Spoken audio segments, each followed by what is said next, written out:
All right, well, hello everyone, and welcome to North Star Journey Live. We're here at Arbeiter Brewing. Let's give a round of applause for you all, our panelists, Arbeiter Brewing. I'm Naomi Lee, a reporter at Twin Cities PBS. Some of you might know me also. I have a podcast called Adopted. It's been one of the longest running Korean adoptee podcasts out there. We're at Arbeiter Brewing in Minneapolis, and we've got a wonderful packed house tonight. I'm so appreciative of all of you spending some time with us tonight.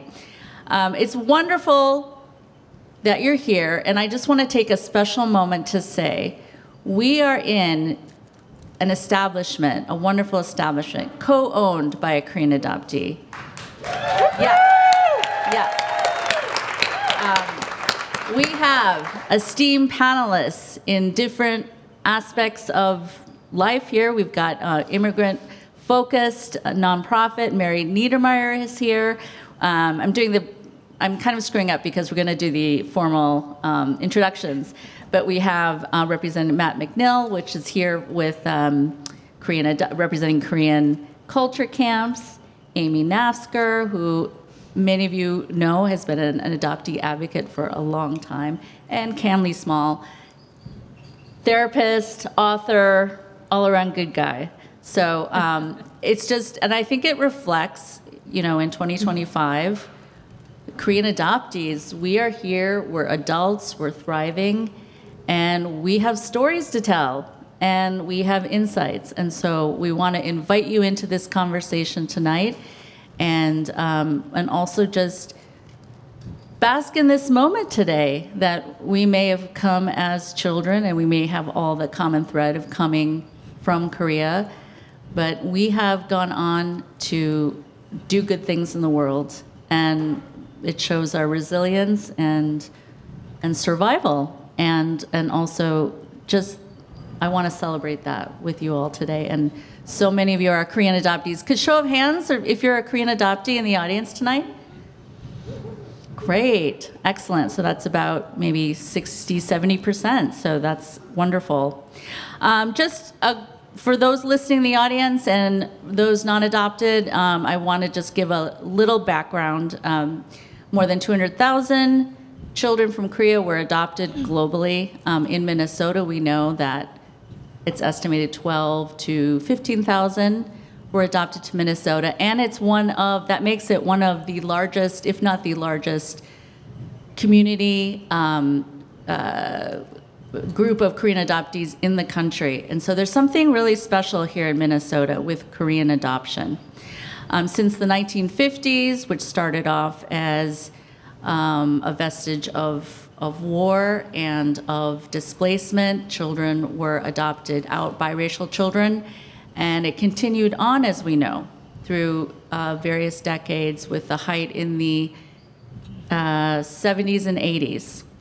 But as adoptees grew up, we learned that our adoptions were not always straightforward. An AP and PBS Frontline report in 2024 found that corruption was widespread in the Korean adoption system. And just last month, the South Korean president, Lee Jae-myung, issued a formal apology. Now, none of that surprised many adoptees in the community working in this space. But it was also a shock for many others who may have been going about their lives and not really reflecting or thinking about their adoptions, and then to find out that there was corruption, and not only just one or two adoptees here or there, mistakes, but that it actually was a systemic issue. And that could be very shocking. And I know there's not a lot of supports for people.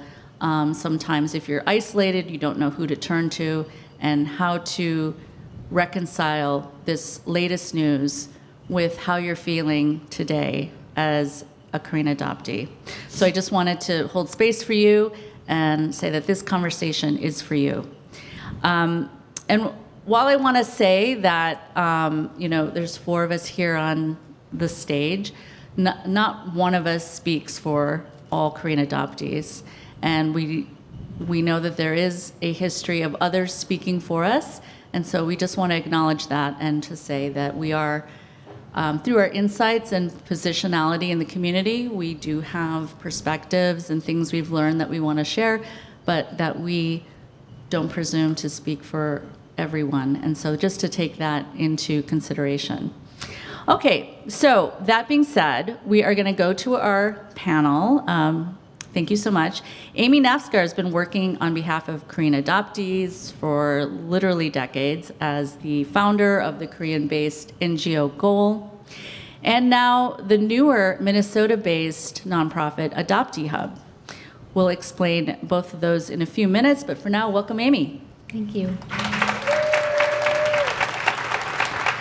Matt McNiff is the board president and director of Camp Chosun, one of the many Korean culture camps in the Midwest in response to the wave of adoptions from Korea.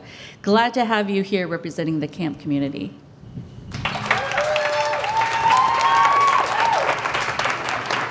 Cam Lee Small is a licensed clinical therapist who specializes in adoption, working both here in the Twin Cities and online. He's also the author of The Adoptee's Journey. Good to see you again, Cam. Thanks.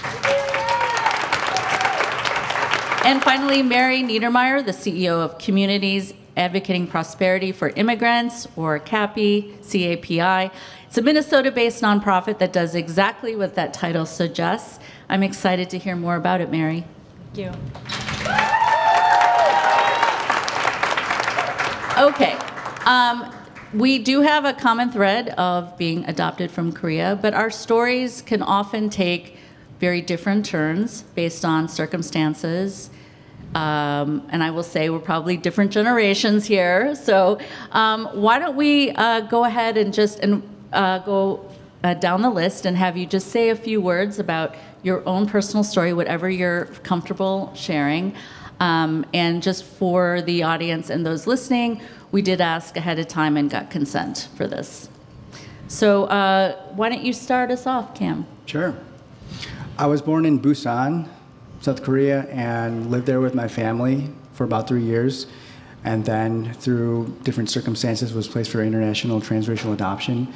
This was back in the 80s, and I went through my whole journey and currently now serve as a mental health provider here based in the Twin Cities.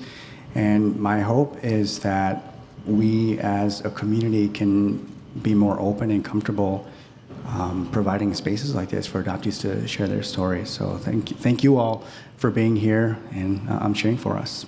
Okay, Amy? So my name is Amy Nasker. I guess I was born in Cheonju, Jeollado, South Korea, and I came here when I was 4 years old. I actually grew up in Wisconsin, small town of 500 people, adopted. The only person adopted, and in my family, I have 3 brothers and a sister. And then I actually went to high school in Wilmer, if anybody knows where Wilmer is. And then I went to college here, and then I just honestly, I felt lost, and I just went back to Korea in the 90s, in the early 90s. And I just, it was something that I just needed to do. I just didn't feel like I belonged here in the U.S. And then I actually established an organization, like Kaomi said, Goal in Korea, and then I came back to the States and started working with adoptees and established in 2018 Adoptee Hub. So it's nice. Thank you so much, everyone, for coming tonight. Thank you. And Matt? Yeah, hi, Matt McNiff. To their credit too, thank you everyone for being here. It's a privilege to be able to sit up here and just share the space with everybody. For me, I was adopted very young. I was 7 months old. And so very, very little, don't have any memories of that experience. And so I grew up on the east side in a suburb of Minnesota in Woodbury. Grew up there actually going to camps. I was there at the same Camp Chosun the very first year, very, very little there. And got to kind of experience that throughout my life, which is a really wonderful experience I got to share and reflect back on. As an older adult, I went through college and all those sorts of things, and then similar to Amy in some ways, just kind of figuring out what does this all mean. You know, some stuff was bubbling up, and I got to live out in Korea for about a year and a half, did some exploration out there, and then kind of moved back and moved around and re-engaged with some of the camp community a little bit more when my kids were kind of more about that age. So, yeah. Okay. And Mary. Hi, everyone. I'm Mary Niedermeyer. And I was adopted when I was 4 months old. I was born in Anyang, which is right outside of Seoul. And came here 4 months old, grew up in a pretty white community, conservative community, and had, a great family, great friends, but really struggled with feeling that sense of belonging. And it wasn't until actually coming to CAPI as an AmeriCorps member back in 2013.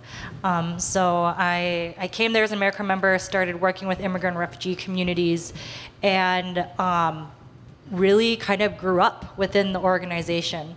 And feel just very fortunate about that. About 2.5 years ago now, I became CEO of CAPI, and it was during that time where I realized I had never connected deeply in any way with my own community within the Korean adoptee community. And so Kate and Juno from Arbeiter have welcomed me with open arms, and AK Connection has been just an amazing place to connect with others, and the Korean culture camps with my children. And so it's been, the past 2 years have really been a journey for me of just really discovering what it means for me to be Korean, and what my family and my children, what it means for them to be Korean.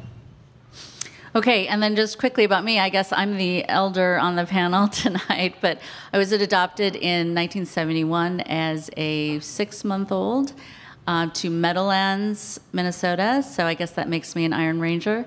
Or a ranger. We moved, though, when I was about 3 and grew up in southern Minnesota in a town called Gibbon. My father was a minister, so we did move a few places. I ended up graduating from Taylor's Falls, so all in towns, I say with chagrin, all with towns under 1,000 people.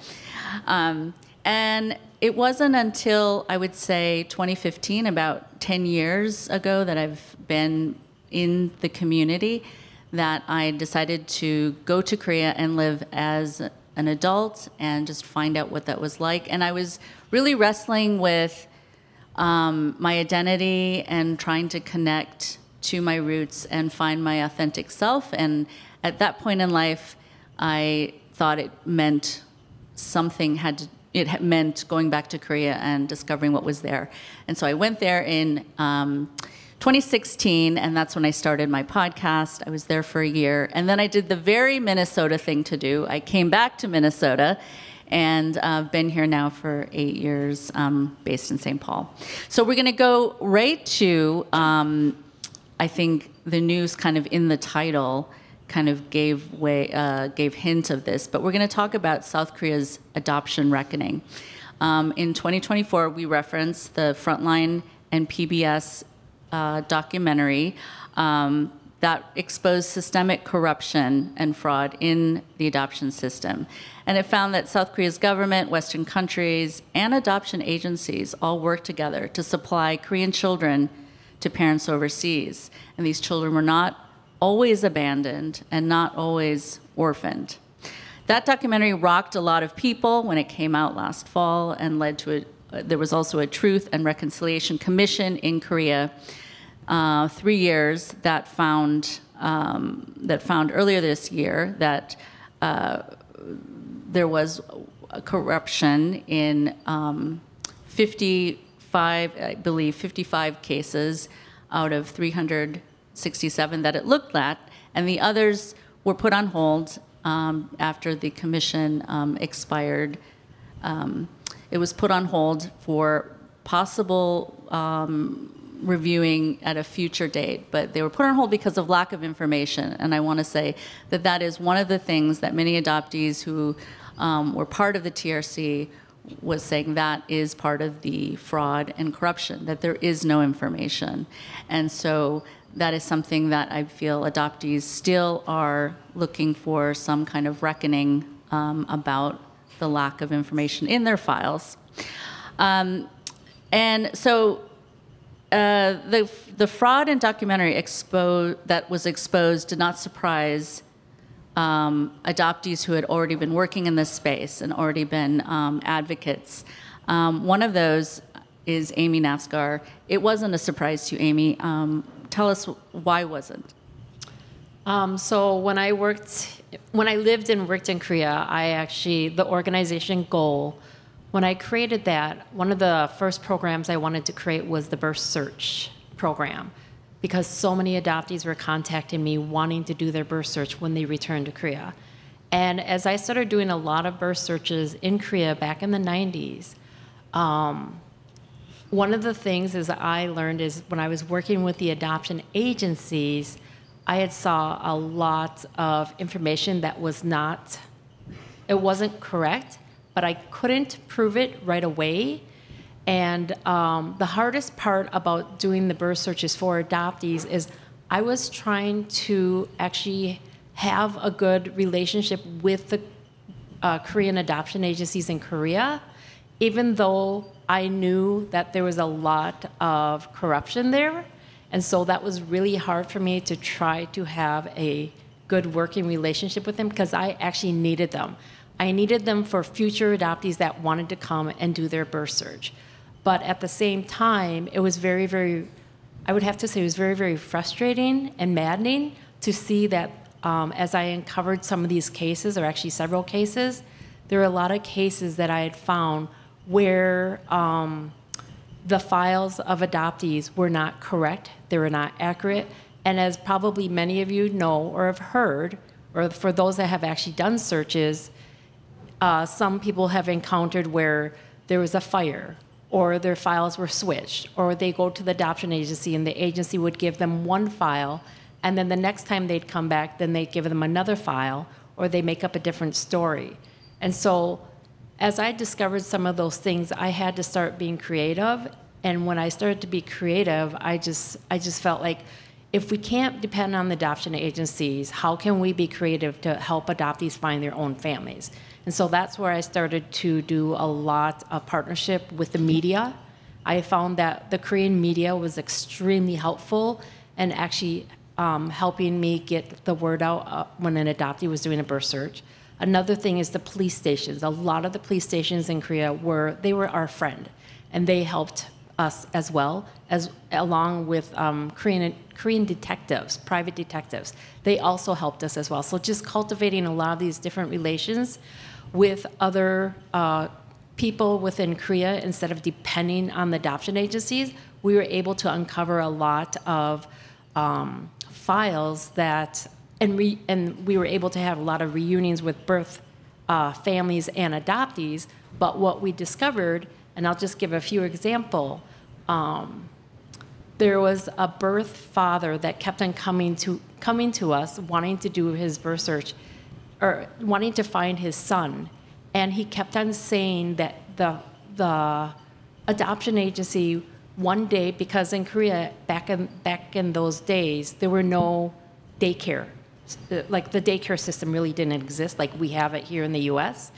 And so the birth father said, I went to the agency, it was like 20 years ago. I went to the agency 20 years ago, and I had asked the adoption agency just to watch my child for a couple hours.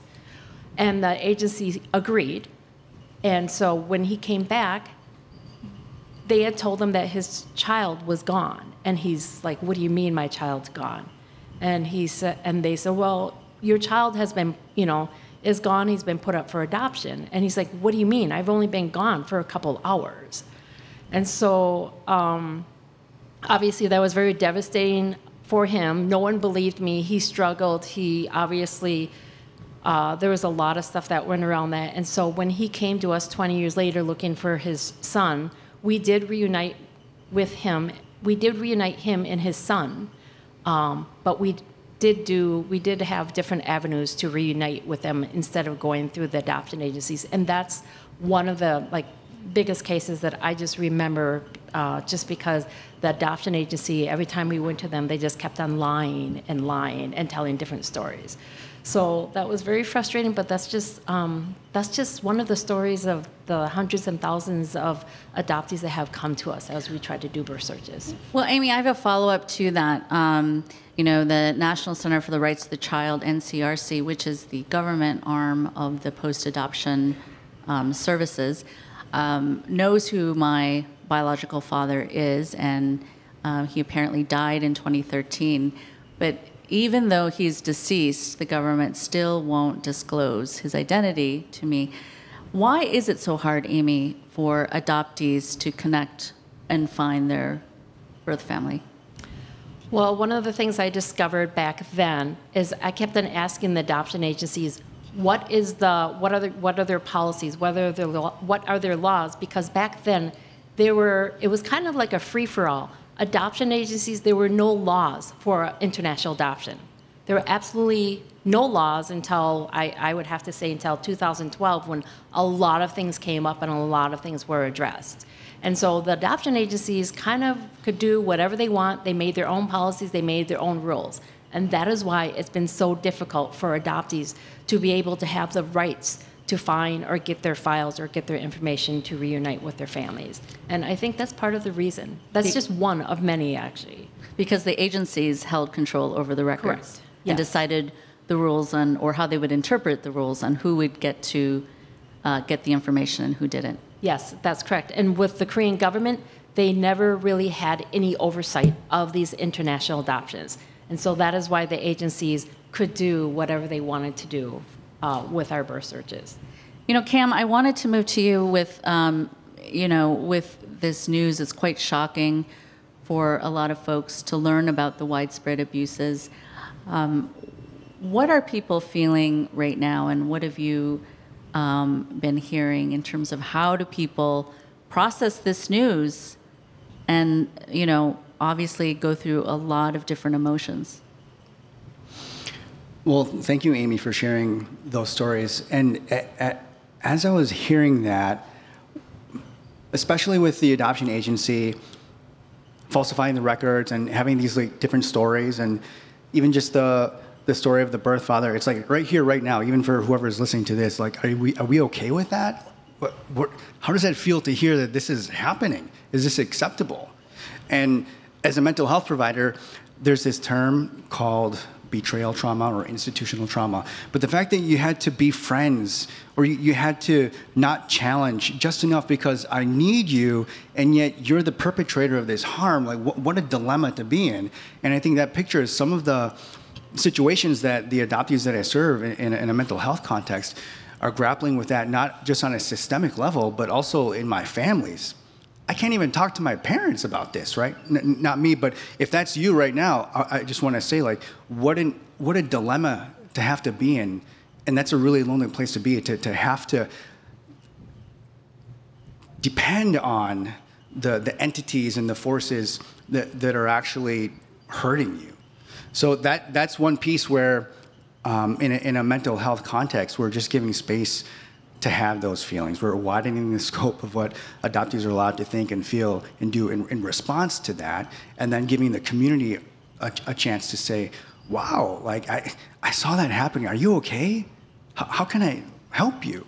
And I think that's what I appreciate so much about this moment here, and certainly folded into the work that adoptee elders are doing, like Amy and Kiyomi. Just really appreciate being able to do that. But that's where I'm positioned here as a mental health provider.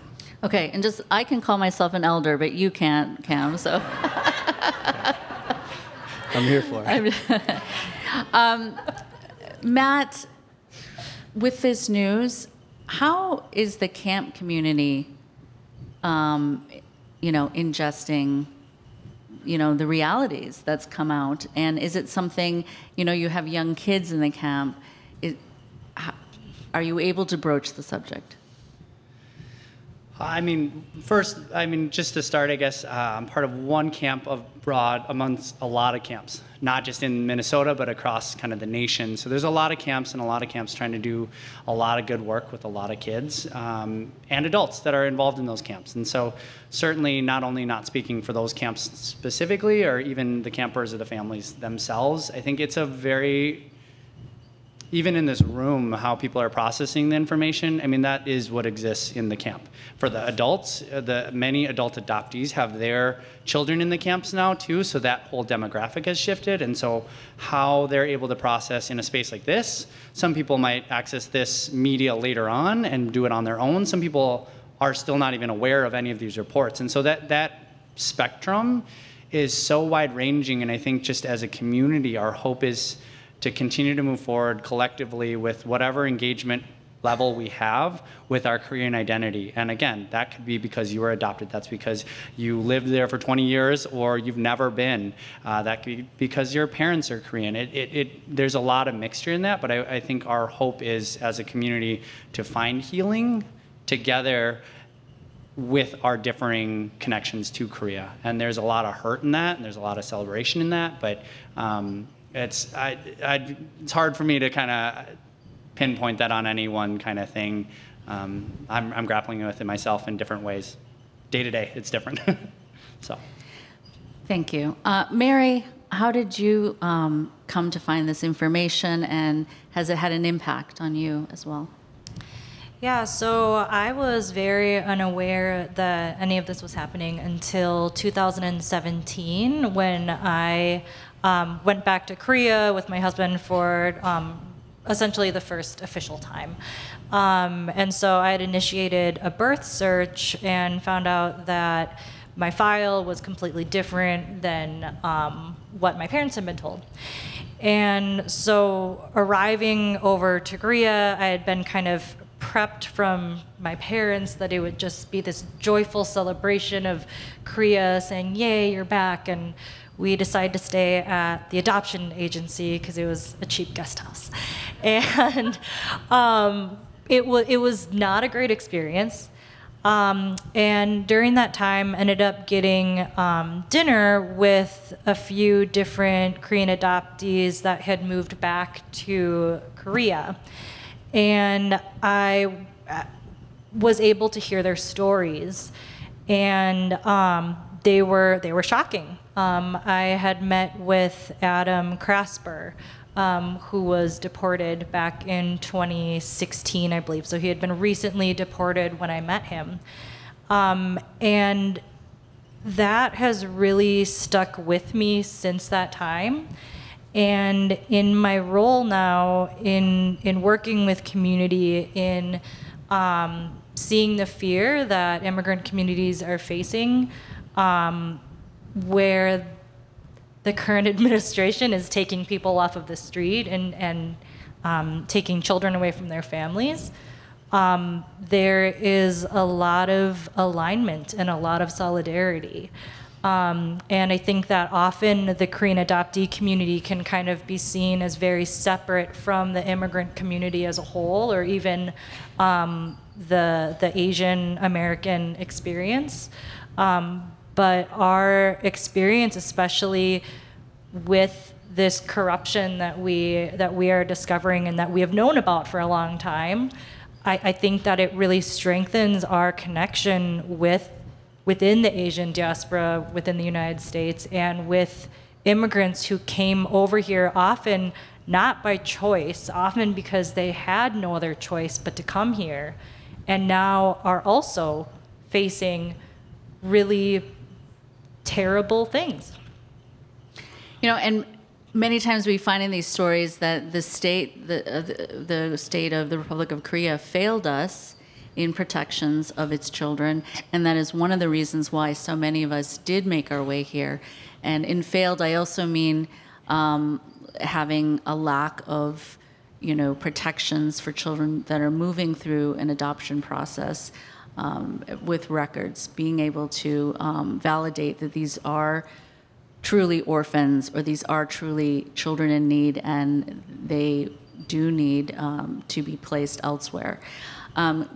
Cam, I wanted to say, as a therapist, how can adoptees make sense of this time where, on the one hand, they are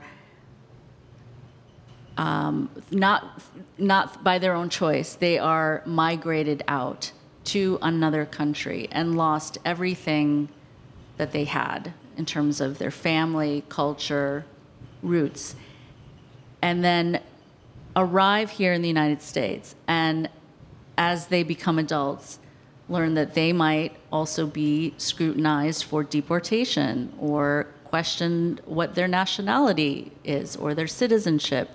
And, how are adoptees, how can they make sense of this time where there's that sense of belonging, and, where do they belong, and do people want them? That's a great question. I think of formal and informal supports, but what came to my mind as you were talking about that, the adoptee camp that Matt is director of, Camp Chosun, and has anyone here ever been to like a culture camp or a Korean camp, like when you were younger? Or, yeah. I think there's a spectrum of awareness that adoptees are allowed to be at. Maybe this is the first time you're even thinking about this, or maybe you've been in this conversation for decades. And for me, I was like in my mid-20s when I was just like living my normal life, and someone invited me to this camp. They said, hey, we're short a camp counselor, are you free? And that was my introduction to adopted community at Camp Chosun. And I give so much credit to the directors that summer, Brooke and Trisha and all of the camp staff, because I felt so welcomed there. And I didn't even know that there was that kind of belonging that a person could experience until I stepped foot into this camp. And just a mixture of like, okay, we're planning activities like swimming, and we're gonna see how many marshmallows you can stuff in your mouth. But then also, we're gonna have a campfire, and we're gonna give people a chance to say something or ask a question or put a message out there, or we're gonna have these cabin discussions. And I think that opened my eyes to the realities that were within me, but hearing other kids ask these really deep questions. So I think for me, it points to right now, after, who here saw the documentary, like the PBS Frontline kind of thing? Yeah. So as we're watching that together, there's going to be, let's say there's 100 people in this room right now, there might be 100 different responses to that. And there might be different parts of the documentary or the stories or the information that you respond to.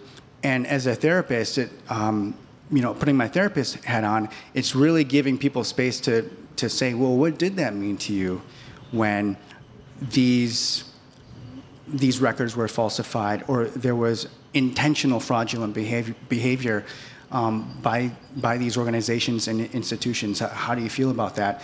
But more than just how do you feel about that, because you're talking about belonging, it's the idea that I'm not crazy for having some feelings about this. I can feel angry, upset, disturbed, grieving, enraged, and that's okay. And together as a community, I think that the sense of belonging is that we're here together, and I'm kind of rambling right now, but the actual piece for me that's important when someone steps foot into the clinic, it's to say that you're not crazy, okay? And if you can't talk about this with your family, or if you can't talk about this with your colleagues or neighbors, you know what? I'm so glad that 20 years ago, I was invited to this random Korean adoptee camp, because in that 20-year journey, I learned that you could search for a birth family. So I did. And I found my birth mom, and I met her in Korea, and that's a whole story in itself. But I've got these connections to people who've been doing this work for decades, and here's some websites, here's a link, here's an article, here's a podcast. Kayomi, you were the first person who invited me to share my story on a podcast, and I was like, why would anyone want to do that? But further introduction to the community. Okay, 50, 100, hundreds of people have been doing that. Wow. So I think about that, an adoptee going to camp for the first time that says, you know what, your story is important. And there might be parts of your story that you may not have thought about before or taken time to process. And if you're ever interested, you don't have to, there's no timeline, but if you're ever interested, just know that there are people out there that are walking alongside you in this, and I'm cheering for you. So for me, I think for grown-ups, it's a grown-up version to say, hey, you know what, there might be parts of your story that you haven't tapped into yet. And if you're going through a season of life where you're kind of open to exploring that, there's a clinician, there's a social worker, there's a place, there's a retreat, there's a wellness event. there's a space for you. Let's go check it out. So that's what's so important about even a room like this, because you all have connections and ideas and resources that we connect with. And that's where I think we can get entry points into belonging, healing, and mental health, ongoing dialogue overall. You know, that's so important, Cam, that you said, you know, in the part about what I think I understand you say that many of us have felt gaslit for many of our lives, being told how to feel, how to think about our adoption, being grateful, you're better off, you came from bad people, you came from, you know, destitute people who couldn't take care of you, and, you know, all the stories that you've heard. And now to find out as an adult that maybe that story wasn't true. And maybe the system allowed you to easily leave one country and come to another, and yes, you're, you know, as you are now thinking about reflecting back about how you feel about your adoption and the history, and then what happened. I think it's important that we think for ourselves and really evaluate and reflect, and not, you know, stop the gaslighting. So I think, and it's important for adoptee voices to also take over the narrative, basically, is what I think is good. And so, Amy, when we're talking about accountability, what does that look like? And I know it's your opinion, but what might that look like? And should we be talking more about upstream issues in terms of should international adoption even be happening? Sorry, are you talking about accountability of like what should happen from accountability? You know, with the fraud and widespread fraud and systematic failures that have really now come to light mainstream. Well, I mean, I've heard I've asked a lot of people what they think should happen next, just because I think people are all trying to process this and they just don't know what to think. Or a lot of people just may not have all the information to know what's next and what kind of accountability is. But for me, just, and I gotta say, Kaomi, I'm the same age as you, so I'm just as old. So for me, I have to say that just because for me, doing this for over 30 years, you can do the math now. So for me, doing this for over 30 years, I feel like the Korean adoption agencies, when the Korean government, when the Korean president apologized, I just felt like that's it. Like there was nothing after that, and I didn't feel like that accountability was there. And I just felt like there's got to be something more, and there's got to be more conversations going on. But it just kind of left us all just wondering. And I feel like the accountability needs to be addressed with the adoption agencies as well. I don't feel like the adoption agencies have been responsible or taken the responsibility for all of the harm, the trauma, and just that everybody has gone through when they try to find a piece of their identity, a piece of themselves, their health background, or anything that has to do with their birth search. That's number one. I feel like also the adoption agencies need to do more. I mean, now that the Korean government is now taking over the files, I also feel like the accountability should be that the Korean government needs to listen to adoptees and work with adoptees as counselors, not just do what they want to do. Because, you know, I don't know if you guys know this, but me living in Korea and working with Go, this is the 4th attempt that the Korean government has tried to take the files or work with adoption agencies so the adoptees could get their files. This is the 4th attempt. And it started back in 2000 when I was working with the government and the adoption agencies. They built a building, and that building was called CAS, a center. But the thing is what happened is the 4 adoption agencies were located there, the Korean government, but so I'd ask, can GOAL be part of this center? And they said no. And so when they said no, I said, okay, so then what I would do is I started to refer adoptees to CAS as they asked me to. As I did that, adoptees would go there, nobody spoke English, nobody knew what's going on, Nobody knew how to help adoptees, even though the files were there. And so that was a little frustrating. CAS, or that building, only lasted for about a year. They spent a lot of money to take a building, renovate it, and it only lasted for a year. Then I think it was in 2012, they tried to do an attempt again. Nothing really happened.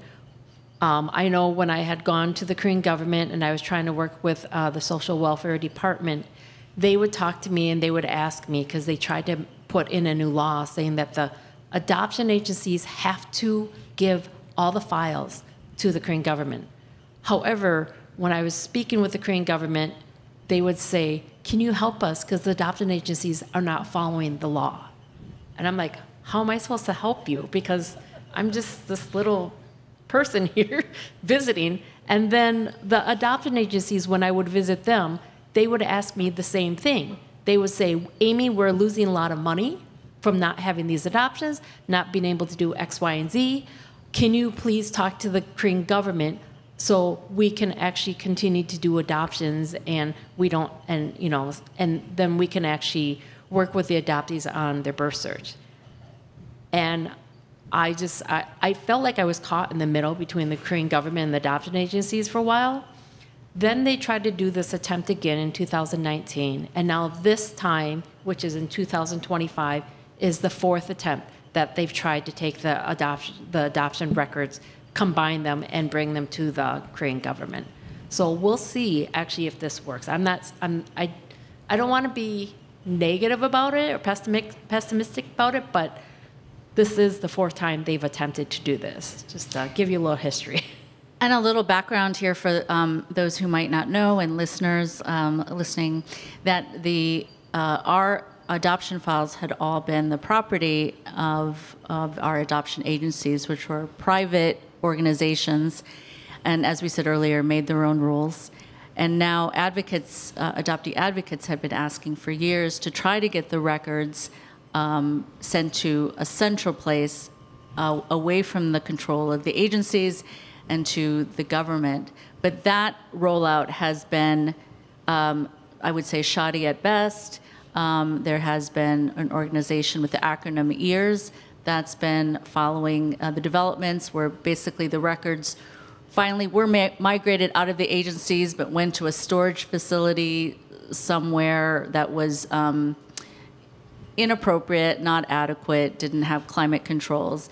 And I think it really hit adoptees hard because it was just another example of our lives not being valued, and having our records so, not carefully preserved as they should be.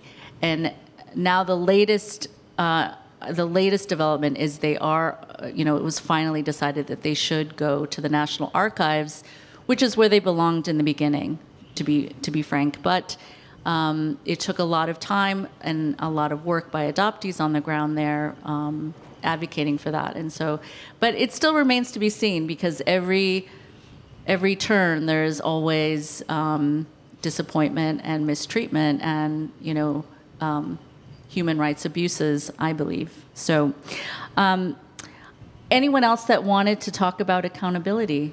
Yeah, I wanted to just mention, I think in this whole situation, I also I'm thinking about, well, what is the United States' responsibility in this situation as well?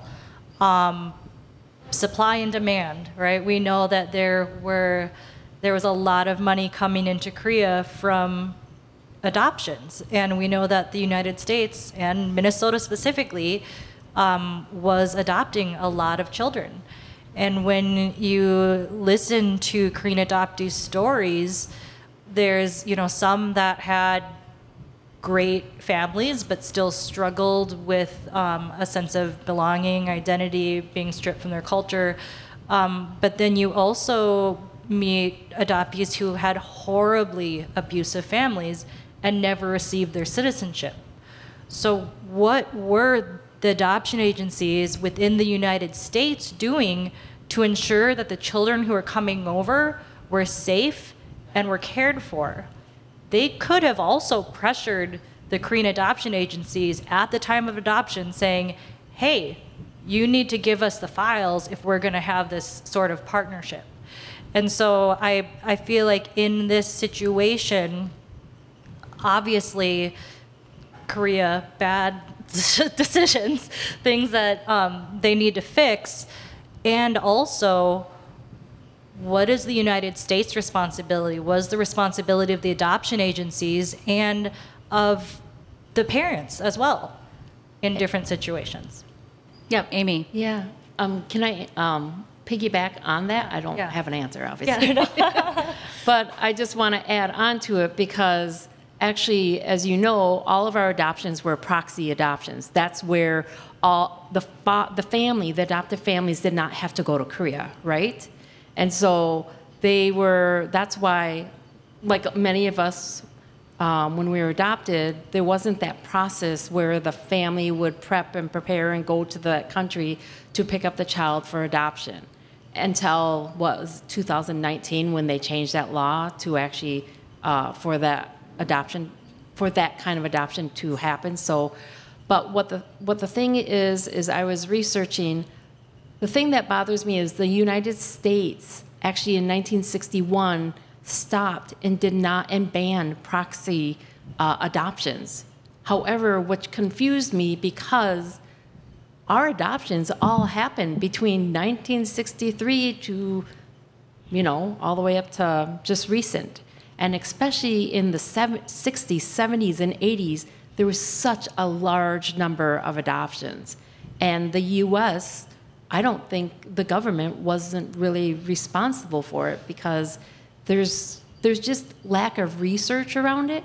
But I've seen that there's, these adoptions were proxy, but why would they ban proxy adoptions, but then nothing was done around that when we're still having, these kinds of adoptions? So that has bothered me a lot. The other piece is because, and I don't know if you guys understand how many adoptees were adopted, but imagine there was 24 children a day that went overseas to be adopted. That means one child per hour. And so that's a lot of children that went overseas.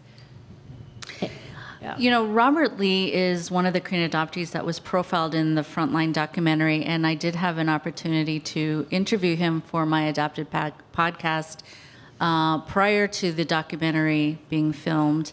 And his story is, as you know, if you've seen the documentary as well, it's just an extraordinary story of resiliency, and he's very eloquent. And we're going to play just a little clip, and this is when he started to investigate. He had been told that his parents had relinquished him for adoption. It turns out he had actually been adopted out and trafficked by the clinic where he was born, and his parents were told that he had died in childbirth.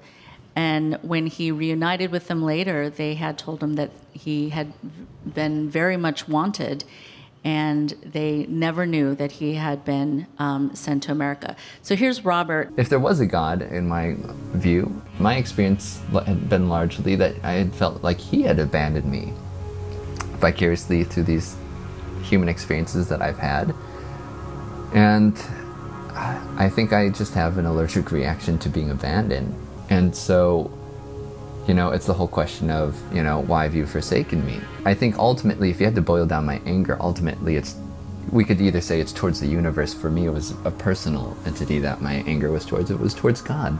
And yet, being in these communities of faith and them being the ones who were giving me the unconditional love and grace, and in the midst of me being such a terror, experiencing forgiveness and friendship, I couldn't argue with that. I'm struck by his phrase, allergic to being abandoned. And I'm looking at you, Cam, as a therapist. Is that something that resonates with you?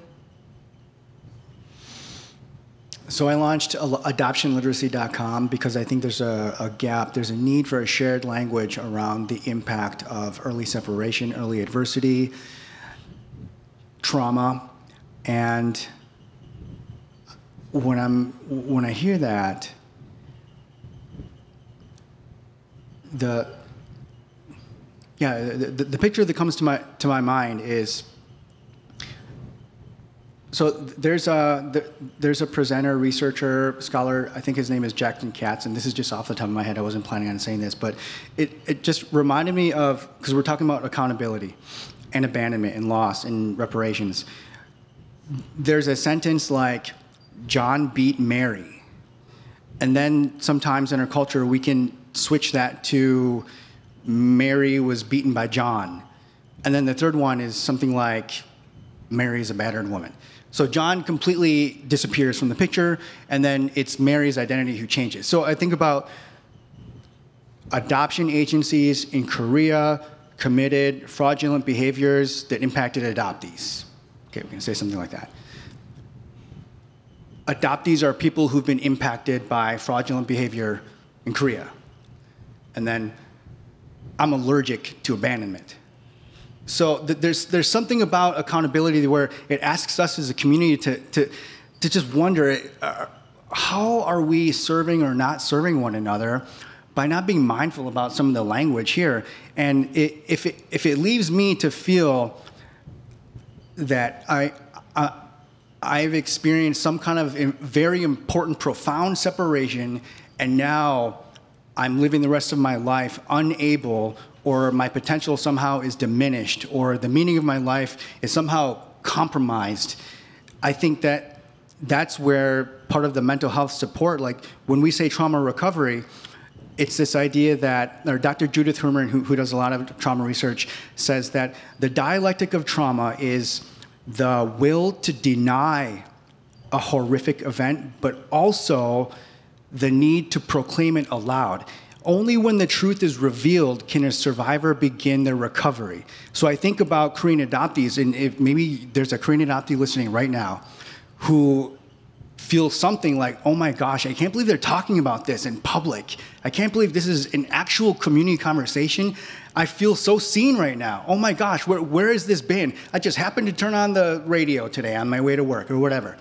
And I think that process, like this for them, and for people like Robert, is to say, I don't want someone to feel like, oh, you have something wrong with you, that's why you feel abandoned, or that's why you feel XYZ in response to these separations. So that's where the term like allergy, I'm just like, I think there's something to unpack there. I would say you're human for responding to these horrific events the way that you're responding to them. That's a human response. And many people have said this idea that these are normal responses to abnormal situations. So if that's you, you might not have to go so far as to say there's something wrong with me, that's why I react to abandonment. No, you're human, and that's why you react to these events. And so I think starting there, that you're a human and you are normal, and now we can walk forward together, is so important for mental health, but just even general relationships, to be able to give people that grace. I love that he's using some of that language there, but what a grace it is to give yourself. I'm human. Of course I'm responding like this. Of course I feel this way.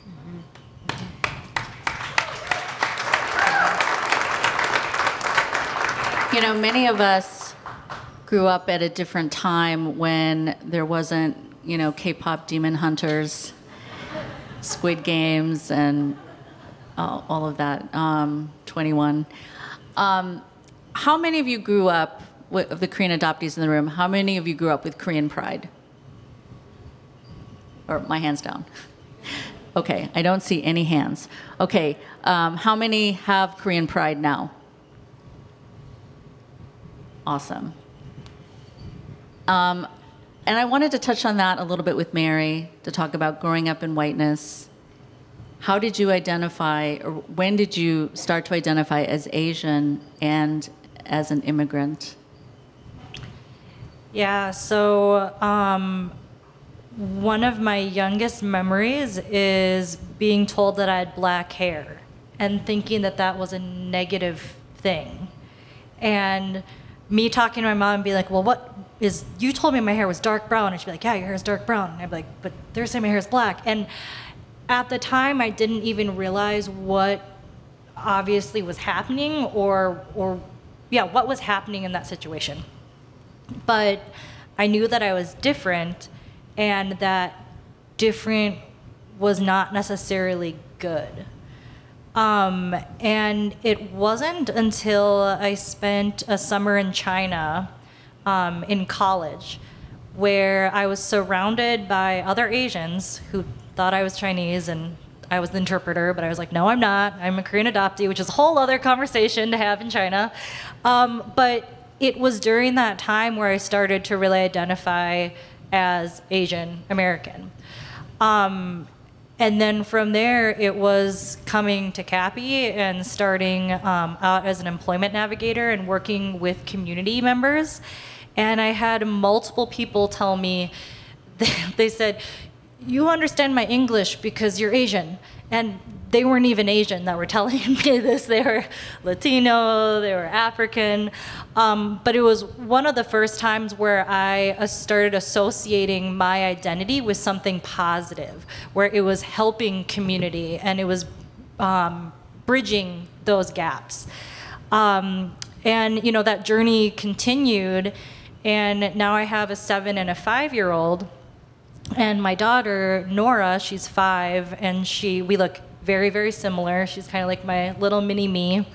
And it has been such a beautiful journey to watch her delight in being Korean. She is obsessed with K-pop Demon Hunters. She was Mira. I dyed her hair pink. We sing the songs. She does K-pop dancing. She does all of the things. And it has been such a beautiful thing to watch her grow up and to walk together in finding our identity together as Korean Americans, as Asian Americans, as a child of a Korean adoptee. And I think that journey will continue. Yeah. Well, we are almost out of time. I do want to talk about resources because we have a plethora of resources here with these folks. But Matt, talk to us about your camp, and also, is it a assimilation disruptor? Those are big words. And also, how have camps changed? Because now it's being led by and directed by adoptees, when in the past it might have been parents. Those are other big words. How much time do I got? 'Cause, I mean, genuinely, because I would say just in general, 30 seconds. Yeah. Thank you all for coming. It's been wonderful. No, I would say so much of what I'm hearing just across these wonderful humans up here, but from other stories I hear of friends and people through the camp, there's a lot of shame that was built up. You're unaware of these things, and then you see people who kind of look like you are different. For these kids, for this community, and that's both adults and kids that are coming to these camps, at least for the camp that I'm working with, it's so important for them. And this is me working with young children in preschool. I work with early learning. The identity development for children, for them, is so important early on. And it's great that we got to do it a little bit more as adults, and that's great we went down that, but it's so important to combat everything from bullying to self-hate, suicidal tendencies, all these sorts of things, bad patterns and habits, reliance on certain things. I mean, we could go down a list. To have a positive identity of who you are and how you were made is good. I mean, I heard Cam just speaking at length way more eloquently than I am about why that's important. And so when we can do that, not in isolation or not in silos, but as a community. And again, that can be if you are age 3 or if you are age 30. But that importance to do that is really where we're moving the trajectory of camps. And I hope that all camps are doing, because that's at the core of why we're doing these things. It's not because, from my perspective, it's not because I need to learn better Taekwondo or I need to learn how to count to 10 faster or better. It's because I need to figure out who I am. I almost used an expletive, so I kept that. It's so important for this community, and I would love to see the community come even more together and bridging these camps and these opportunities and these resources. So I would say it's transitioned from being isolated resources and maybe a little more competitive across, like, these are my campers, this is my group, to now really wanting, as a Korean adoptee, having the privilege and fortune to lead this camp, saying, hey, let's join forces, let's connect. This is a community. This isn't my camp. This is our brothers and sisters. This is our parents. This is our children. Let's do everything we can to move forward together, and all the other stuff needs to go away. So. Well, what a powerful conversation. We could go another hour, I think. And I'm sorry we have to close. But before we do that, I want to thank our panelists again. Amy Nafsker, the founder and CEO of Adoptee Hub. Matt McNiff, board president director of Camp Chosun.